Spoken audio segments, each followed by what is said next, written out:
Hello everyone, Berserkhead here, this is my face and welcome to my 100th video. So, in my previous video I mentioned that I have a surprise, I have an announcement to make, and also I'll have a Q&A section. So this is the surprise I decided to show in my face. It's been 100 videos. Don't get used to it though, you're not gonna see it very often.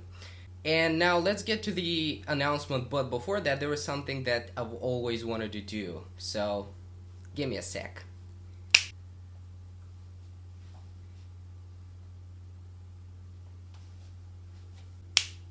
Okay, I'm back. Let's get to the announcement now. So, this is, I'm making this video, this is my 100th video, I'm doing something special, the Q&A and everything, but I decided that this is not enough.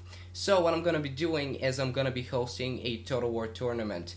So how this is going to work is we're going to be 8 people, we're all going to have our, we're all YouTube people that make Total War videos. It's going to be a Rome 2 tournament, so all of us are, we have Rome 2, we play, we make videos of Rome 2. So I'm gonna find 8 people. So far we have 4, but I gotta look for some channels. By the way, if you have any suggestions, you can leave them in the comment section. But basically I want small Total War channels that make Rome 2 videos. We can exchange some subscribers, plus it's gonna be fun. I'm gonna be hosting it. There is a lot of work, so it's not gonna happen that soon. Like, I have to contact some people, we'll see if they will agree or not. But it's gonna happen at some point. I haven't figured out everything yet. I gotta work on the rules a little bit more. I don't know what the rules will be. I don't know, like, I gotta make the schedule and so on. There's a lot of work, but it'll happen eventually. So yeah, be prepared for that. It's gonna happen at some point. Okay, now to the Q&A section. Let's see how this is gonna work. So, you asked me actually a lot of questions. I didn't expect. I received like 16 or 17 questions. I don't know. I didn't expect that many actually. I expected to get like 2 or 3, and I didn't know what I was going to talk about in this video. I actually knew I had a topic prepared, but it was kind of a negative thing. But after I received so many questions, I got really positive. Like, I got really happy about that. So I was like, let's not talk about negative things. Plus, there is, this video is going to be long. There are so many questions. I tend to go in depth about stuff. And actually, if you want to skip any of the questions, if you're not interested in that, they're all going to be linked in the description. You're going to have like separate links where, if you're not interested in a particular question, if you don't want to hear stuff about it, you'll be able to just skip it. Yeah, that's how it's going to work. You can go to the description and you're going to see all the different links. But anyways, without further ado, let's get to the actual questions. Question number 1. In your opinion, what are the best mods for each Total War game? So, obviously I haven't played Shogun 1 and Medieval 1, so I can't tell you. Plus, I don't know if there are actually mods for these games. I don't know if they actually have any mod support.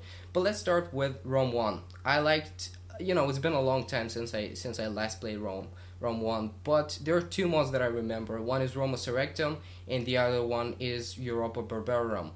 But I didn't really like any of these mods. Like, I played both of them. They had their strong sides, but the negative things were just too much. Like, there were too many negative things about them to justify playing for me. I didn't like any of them.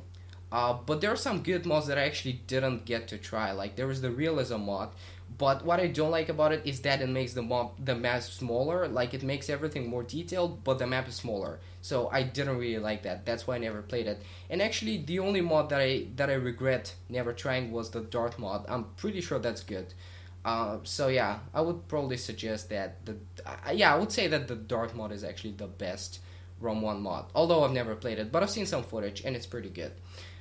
Then we go to Medieval 2. Once again, there are 2 mods that I really like.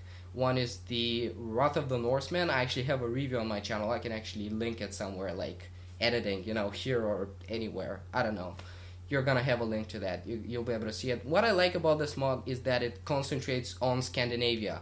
And you have like all the different Viking tribes, and the map is more detailed. It's actually much bigger, although it only focuses on Scandinavia, like the northern parts of Europe. It's still, the map is much bigger than the map in Medieval 2, which is not necessarily a positive thing, but it's pretty good. So it's a good mod, but it's still in development. It needs some work. I didn't like the economy I like the idea behind it, but I didn't like the economy. But still, my favorite mod for Medieval 2 will have to be Stainless Steel. I like that. It's like, you should play this mod, believe me, it's really good. Then we move on to Empire Total War. I've actually played only one mod for Empire Total War, that's the Dark mod. I have reviewed that. It's a pretty good mod, so make sure to, if you want a good mod for Empire Total War, then that's the mod for you. Napoleon Total War, I've played Napoleon for like 2 hours. I own the game, I actually recently bought it. Not recently, it was like, I don't know, 3 months ago or something. But anyways, there is a mod that I actually really wanted to play, but I never got around to doing it. It's the Great War mod, I think. It takes place in World War One, which I find pretty interesting. I've seen some footage, I've never played it, but I'm probably gonna do that. So I don't know, really, don't ask me anything about Napoleon Total War. I don't like that game.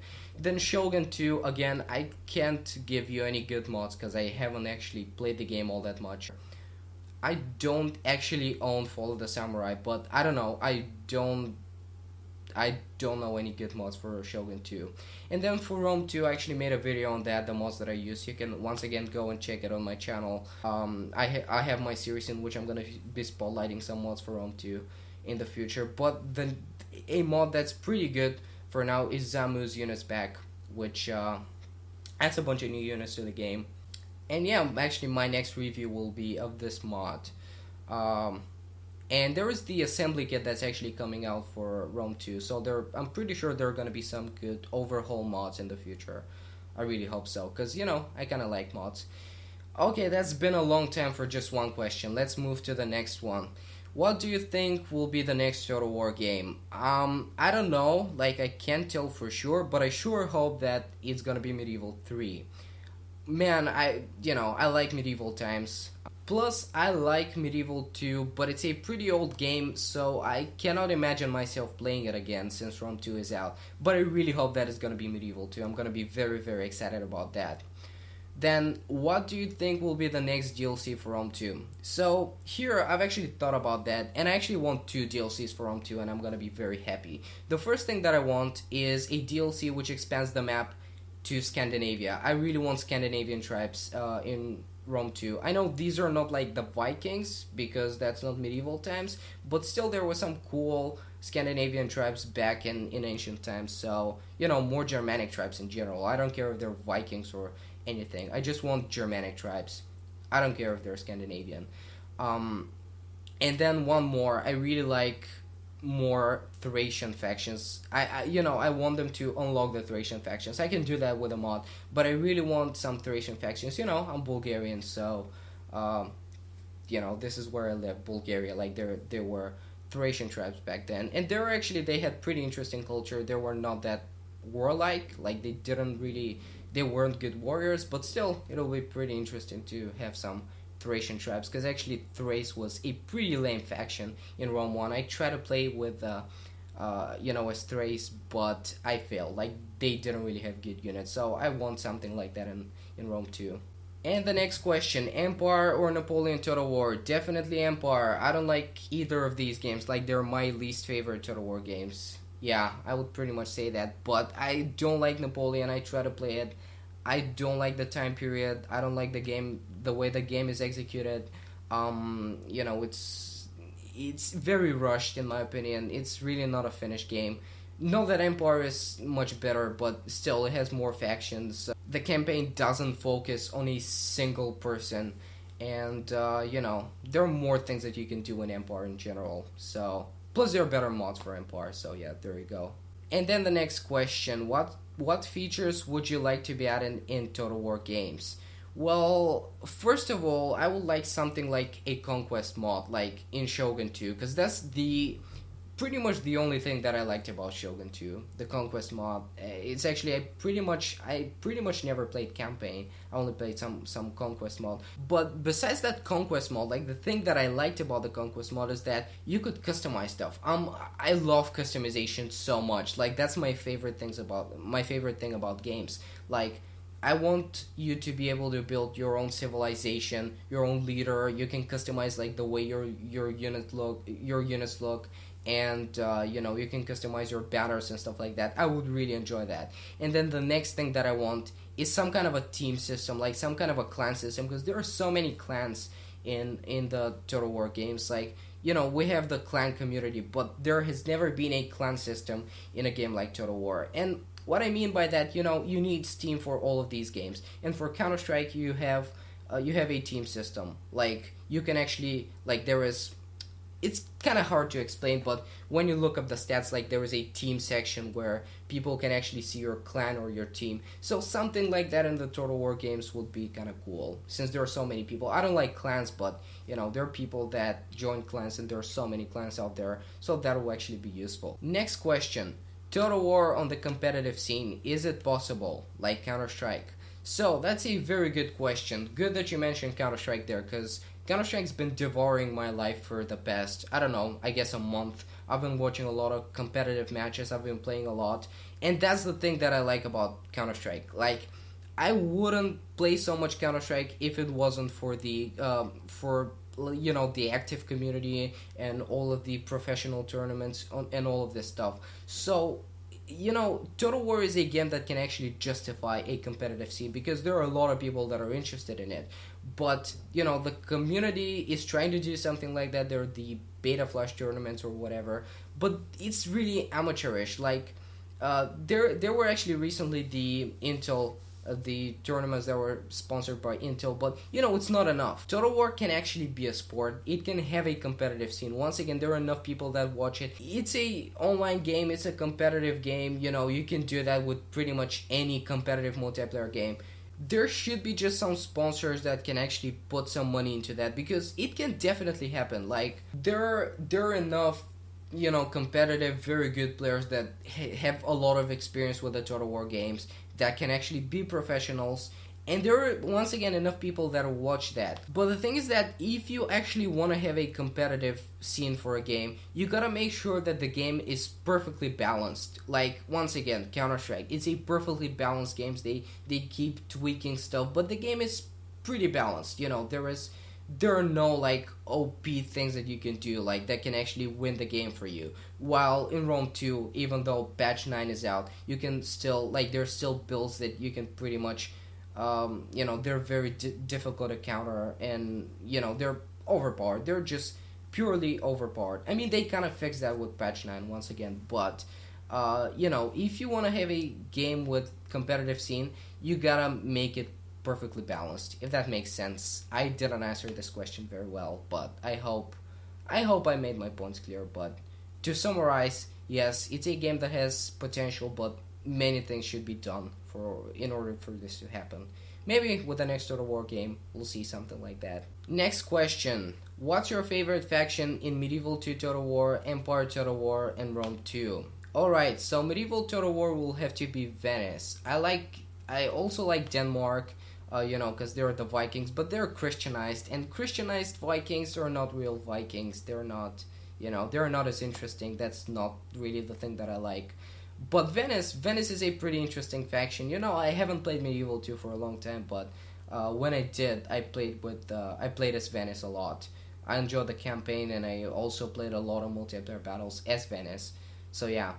Then Empire Total War, definitely Sweden, no doubt about that. I love Sweden, and that's actually the only Total War game that has Sweden as a faction, or actually Napoleon may have Sweden as well. I don't remember, but it's definitely Sweden. I love Sweden. And then in Rome 2, I have two favorite factions. The faction that I like the most, like historically, would have to be the Sway, because they're Germanic. They're pretty much the only playable Germanic tribe. They're the closest to the Vikings. Once again, I love Germanic stuff, I love Scandinavian stuff, and they're the closest tribe, the tribe that gets the closest to the Vikings. So yeah, the Swaby. And then the faction that I enjoyed playing the most, like in game, will have to be the Seleucid Empire. My most advanced campaign is actually as the Seleucid Empire, and I've played quite a few multiplayer battles as the Seleucid Empire. But the thing that I don't like about the Seleucid Empire is that it's OP. I showed you this build that you can pretty much use it against anything and win the battle. They kind of fixed that with patch 9, but still, it's kind of an overpowered faction. And then, what's your opinion about patch 9, currently in beta? It's actually out of beta, but when you asked me this question, it was still in beta. Anyways, what I can say about this is it's the best thing that's happened to Rome 2 so far. By no means this is gonna fix the game completely. Like, there are things that are unfixable. Like, first of all, they chose a very inappropriate engine for a game like that because they use this engine for Empire Total War. But the thing is that, you know, Enlightenment Age warfare and ancient warfare work in very different ways, you know. Enlightenment Age warfare is based on gunpowder weapons, while ancient warfare is actually based on melee weapons.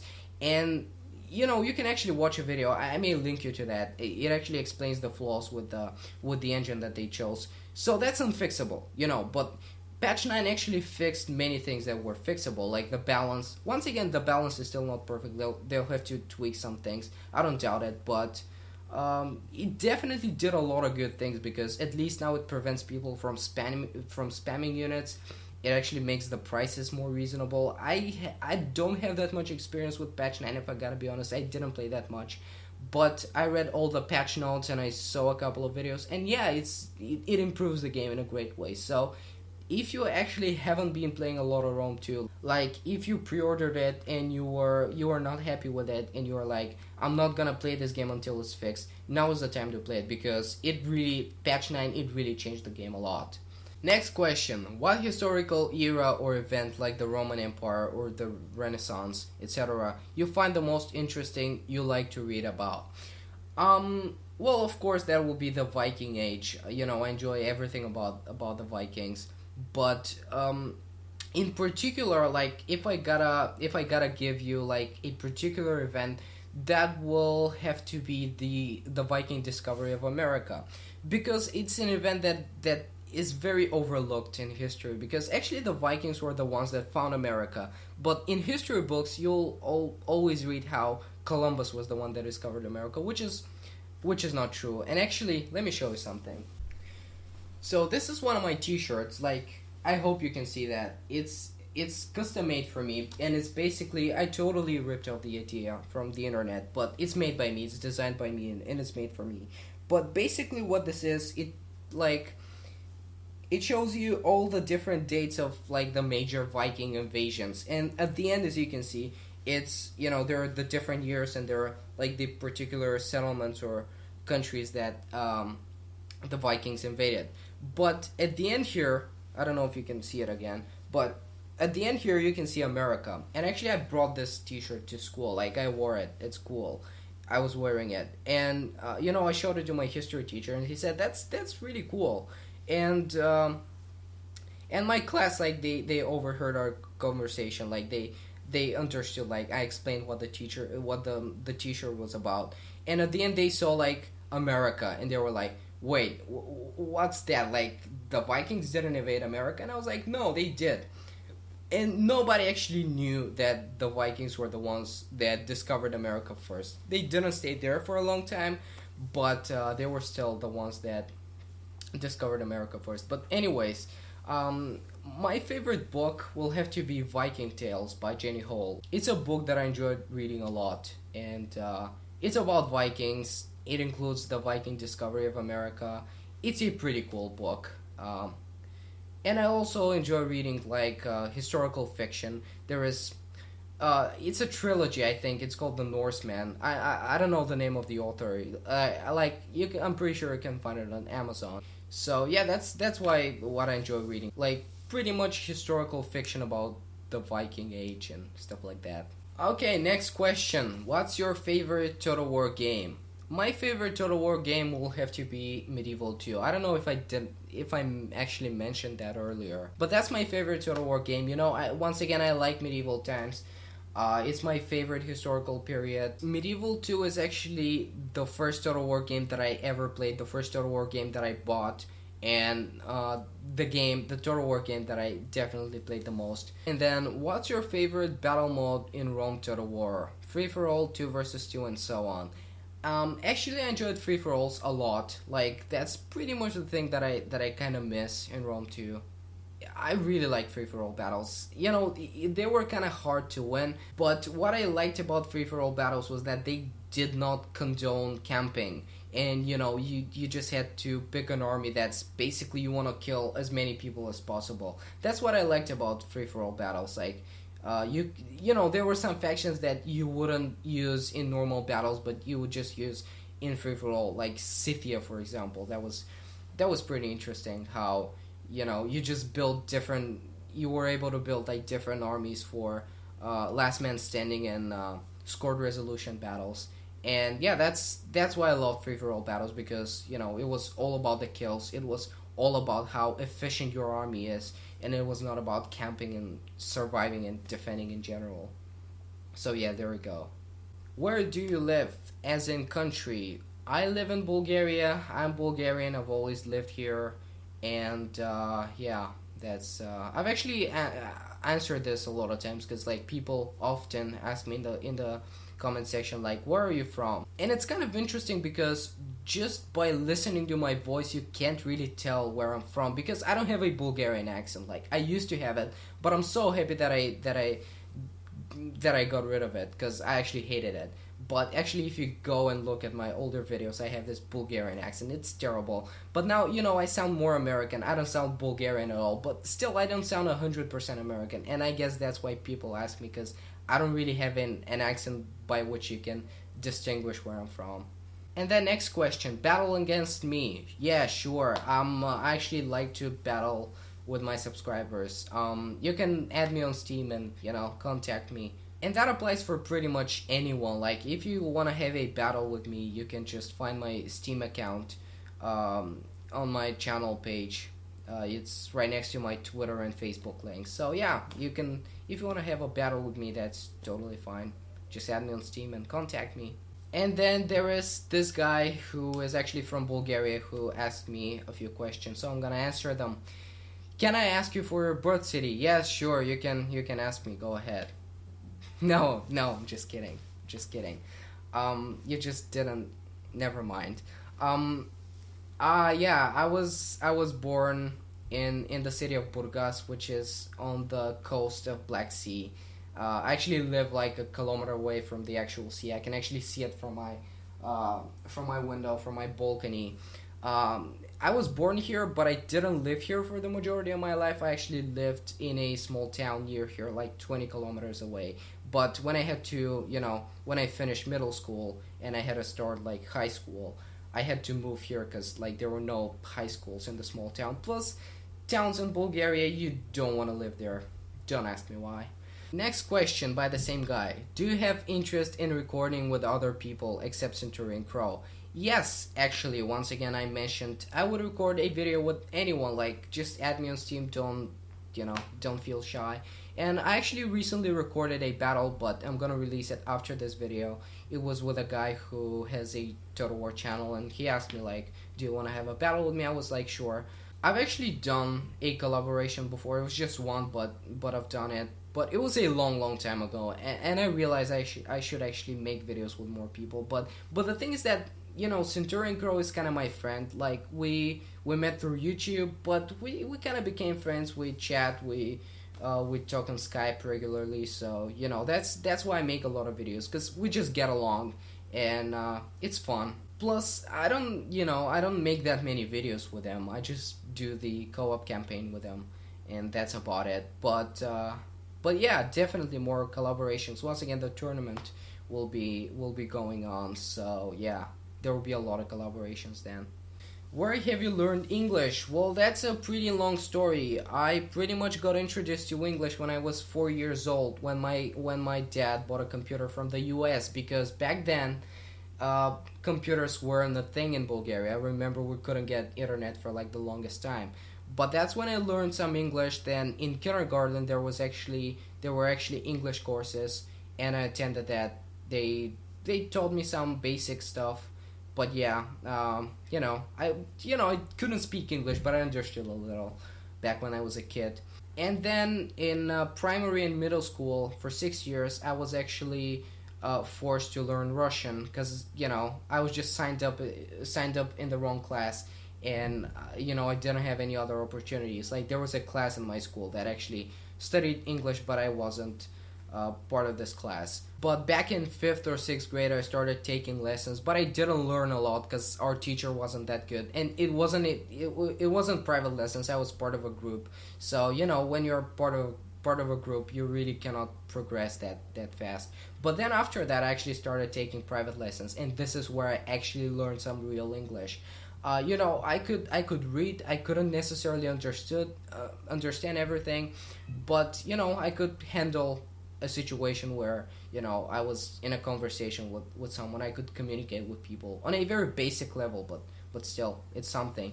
And then actually, I learned English in high school. Like, I'm in high school that specializes in English language, so I actually had some of my subjects taught in English. Well, not really, because that's Bulgarian teachers are lazy, but still, the first year, like freshman year in high school, it's basically only English. Like, you have only Bulgarian math, music, and sports and whatever, but 80% of all of your subjects are English. Like, it's all English.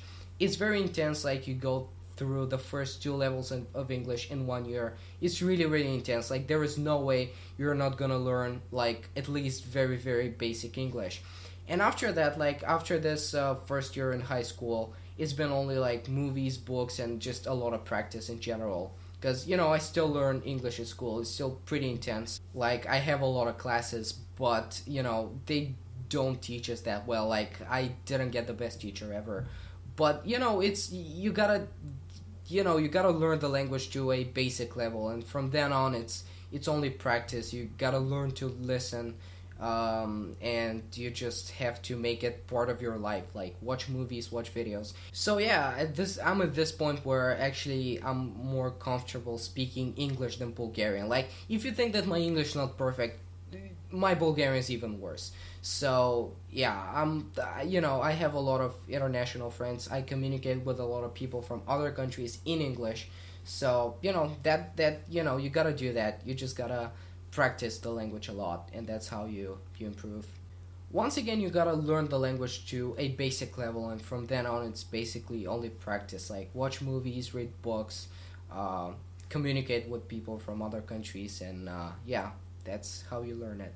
And then, what inspired you to make videos? Well, that's a long story. Truth is, I don't remember. I've been wanting to make videos for the longest time, like back in 2010 or even before that. I actually made some WoW videos. I didn't upload them, but I just filmed myself with Fraps playing WoW because I was into that back then. I don't know. It's ever since I had a good computer, I've always wanted to make videos. It was in, I think, 2011 when I tried to make Minecraft videos with a friend of mine, but our English wasn't very good. Let's put it this way. So, plus I couldn't really make a good video. Like, we filmed like half an hour, and then turns out my voice is not hearable. And I'm kind of glad that I didn't start making videos seriously back then, because Minecraft videos, that kind of sucks. I'm happy I didn't start that. But back when I actually started making YouTube videos, and I started uploading them, that was about a year ago, a little bit more than that. I don't actually know what inspired me. Like, I've been watching a lot of YouTube videos for the longest time. Like, people that I watch on YouTube would be Total Biscuit, Wow Crandor, Jesse Cox, all of these like gaming people. I don't know if you've ever heard of them, but they're basically the ones that I watch the most on YouTube. But back then also, you have this what in your question, not just who. So what inspired you to make videos? Well, that's not a thing that really made me make videos, but it's definitely a part of it. I was going through some minor depression, like something very unfortunate happened to me, and I just wanted to cheer up a little bit. And I was like, yeah, I'm gonna start making videos, but I just didn't get around to doing that. I don't know why. Like, I wasn't shy or anything. I just didn't get around to doing it. But yeah, I'm glad that I made this decision, and I've been enjoying making videos a lot ever since. So, yeah. And then last question, what's your favorite music genre? My favorite music genre is metal. I've been listening to metal music a lot. Like, I have long hair, but that's not because I'm this huge metalhead. Like, when people see me, they think that I'm all like crazy about music and stuff like that. I'm not. I enjoy listening to metal music. That's pretty much all I listen to. I like bands such as Amon Amarth and Viking metal like Tyr, Amon Amarth once again, and some other Scandinavian bands. But I also enjoy like hard rock music like Airborne, or one of my favorite bands, or Lordi, once again a Scandinavian band. But yeah, like I listen to music every now and then. I play the guitar, but I'm not that crazy about it, if that makes sense. But yeah, that's gonna be everything for this video. It was a little bit longer than I expected. But yeah, hope you watched it to the end, and I'll see you in my next video. Hope you enjoyed this one. See you next time. Goodbye.